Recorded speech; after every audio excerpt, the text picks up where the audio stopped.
ನೀವೇನಾ ಶಂಕರ್ ತಂಗಿ? ಹೌದು. ಇವ್ರನ್ನೇನಾ ನೀವು ಮದುವೆ ಆಗಬೇಕಾಗಿದ್ದು? ಹೌದು ಸರ್, ನಾನೇ. ಏನು ನಿಮ್ಮ ಹೆಸರು? ನನ್ನ ಹೆಸರು ರಾಘವ್ ಅಂತ. ನೀವ್ಯಾರು? ನಾನು ಲಕ್ಷ್ಮಿ ಸರ್, ಮೀರಾ ಫ್ರೆಂಡ್,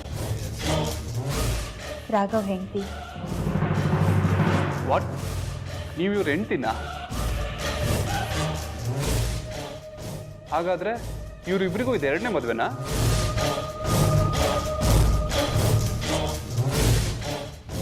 ರಾಘವ್ ಮಾತ್ರ ಎರಡನೇ ಮದುವೆ, ಮೀರಾಗಿದ್ದು ಹೊಸ ಜೀವನ.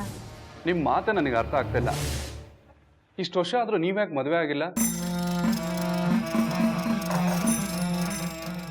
ನಿಮಗೆ ಮದುವೆ ಆಗಿ ಹೆಂಡತಿ ಮಕ್ಕಳಿದ್ದಾರೆ, ಈಗ ಯಾಕೆ ಇನ್ನೊಂದು ಮದುವೆ ಆಗಿ ಕೊಟ್ಟಿದ್ದೀರಾ?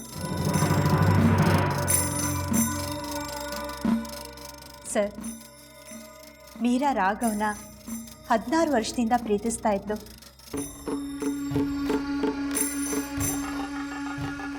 16 ವರ್ಷದಿಂದನೇ ರಾಘವ್ ನನ್ನ ಮದುವೆ ಆಯಿತು. ಆದರೂ ಅವಳು ಬೇರೆ ಮದುವೆ ಆಗದೆ ರಾಘವ್ ನೆನಪಿನಲ್ಲೇ ಬದುಕ್ತಾ ಇದ್ದಾಳೆ. ಹಾಗಾಗಿ ಮೀರಾ ಪ್ರೀತಿ ಗೆಲ್ಲಬೇಕು ಅನ್ನೋ ಕಾರಣಕ್ಕೆ ನಾನು ಈ ಮದುವೆಗೆ ಒಪ್ಕೊಂಡು ಈ ಮದುವೆ ಮಾಡಿಸೋದಕ್ಕೆ ಹೊರಟಿದ್ದೀನಿ.